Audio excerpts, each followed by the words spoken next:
আসসালামু আলাইকুম ওয়া রাহমাতুল্লাহি ওয়া বারাকাতুহু। আউযু বিল্লাহি মিনাশ শাইতানির রাজীম। বিসমিল্লাহির রহমানির রহিম। ওয়া কাম মিন ক্বরিয়াতিন আহলাকনাহা فجاءها بأسنا بياتا أو هم قائلون فما كان دعواهم إذ جاءهم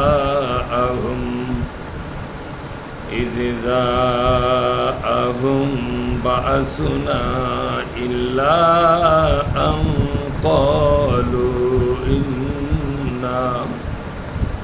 إنا كنا ظالمين। আমরা আল্লাহর দরবারে শুকরিয়া আদায় করি, বলে আলহামদুলিল্লাহ।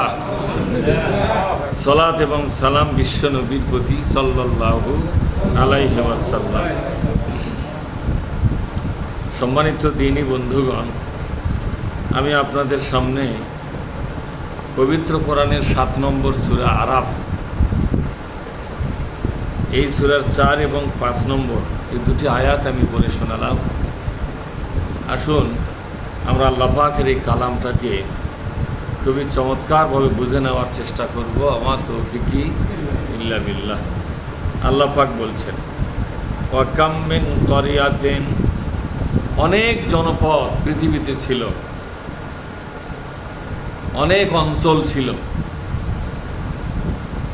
আহলাকনাহা, আমি যাদেরকে একেবারে ধ্বংস করে দিয়েছি। এই পৃথিবীর মাটির উপরে অনেক জনপদ জীবন্ত অবস্থায় ছিল, জনগণ ছিল, নদী নালা খালবিল ছিল, পুকুর পুষ্করণী ছিল, বাড়িঘর, শহর বন্দর, সরকার, সব কিছুই ছিল। কিন্তু এগুলোকে আমি মাটির সাথে মিশে দিয়েছি।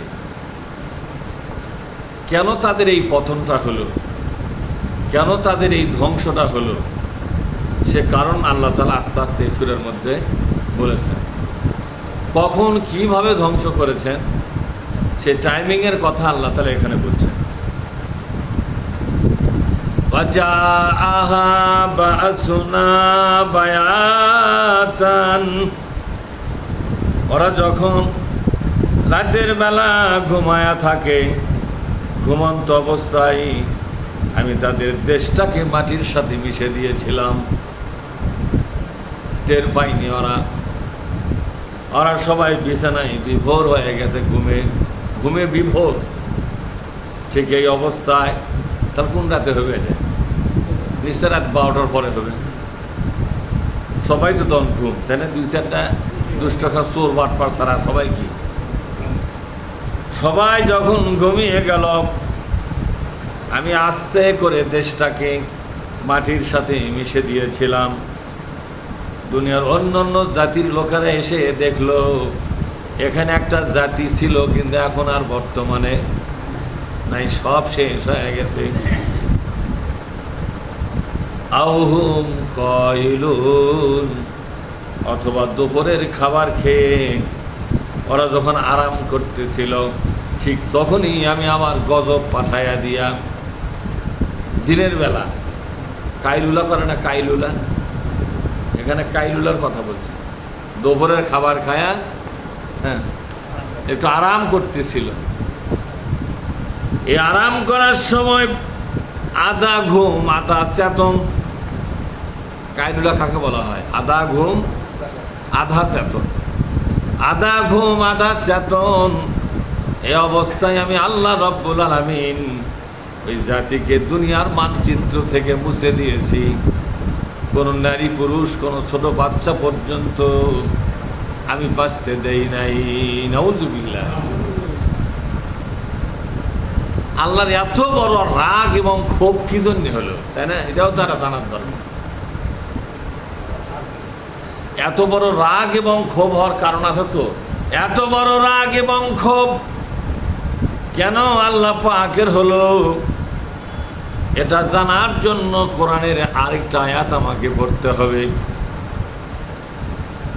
আমাকে বুঝতে হবে কেন আল্লাহ পাক পৃথিবীর মানচিত্র থেকে একটা জাতিকে মেসাকার করে দিয়েছিলেন। জানা লাগবে কিনা জোরে কোন। ফামা কানা দাওয়াহুম ইযা জাআহুম বাআসুনা, তাদের আর কোনো জবাব ছিল না যখন তাদেরকে গজবে মেসাকার করা হচ্ছিল, তাদেরকে গজবে যখন মেসাকার করা হচ্ছিল, সেই সময় আর কোনো চিৎকার চেঁচামেচি তাদের ছিল না। একটা আওয়াজ শুধু তাদের কণ্ঠ থেকে বের হচ্ছিল, ধ্বংস হওয়ার সময়। কোন সময়? ধ্বংস হওয়ার সময় একটা কথাই তারা মুখ দিয়ে বের করতেছিল, সেটা হলো ইল্লা আন ক্বালু, তারা শুধু এতটুকুন বলতো ইন্না কুন্না যালিমিন, আমরা দুনিয়াতে জুলুমকারী ছিলাম। এই দুনিয়ার একদল মানুষের প্রতি আমরা জুলুম করতেছিলাম, আল্লাহ সেই জুলুম সহ্য করতে পারে নাই। আজ আল্লাহ পাক আমাদেরকে পৃথিবীর মানচিত্র থেকে আমাদের গোটা দেশটাকে ধ্বংস করে দিয়া আমাদেরকে জাহান্নামী করে দিল। কাদেরকে জুলুম করা হচ্ছিল এই কথাটা আল্লাহ পাক বলেছেন পবিত্র কোরআনের বহু জায়গায়। আল্লাহ রব্বুল আলামিন যাদের প্রতি জুলুম করা হচ্ছিল তাদের বর্ণনা দিয়েছেন। ওই দেশগুলোতে আল্লাহর পক্ষ থেকে আসা নবী রসুলগণ এবং নবী রসুলের দলীয় কর্মী নেতা যারা ছিল, তারা ওই দেশটাকে ইসলামী রাষ্ট্র বানাবার আন্দোলন শুরু করেছিল। বুঝলেন না আমার কথা? ইসলামী রাষ্ট্র বানাবার জন্য আন্দোলন শুরু করল। দেশের রাজনৈতিক ময়দান নবী রাসূলের হাতে যাতে আসে সেই আন্দোলন শুরু হয়ে গেল। রাজনীতির ময়দান যদি একবার নবী রাসূলের হাতে আসে, তাহলে রাজনীতি করে যারা পেট চালায়, রাজনীতি করে যারা দুনিয়ার স্বার্থে, কিসের স্বার্থে? দুনিয়ার স্বার্থে যারা রাজনীতি করে, পেট পূজার জন্য, পকেট ভারী করার জন্য, আঙ্গুল ফুলে কলা গাছ হওয়ার জন্য রাজনীতি যারা করে, তারা তো এই ময়দান সহজে ছেড়ে দেবে না। তাহলে এটা হলো তাদের ব্যবসা। এটা কি জোরে বলুন?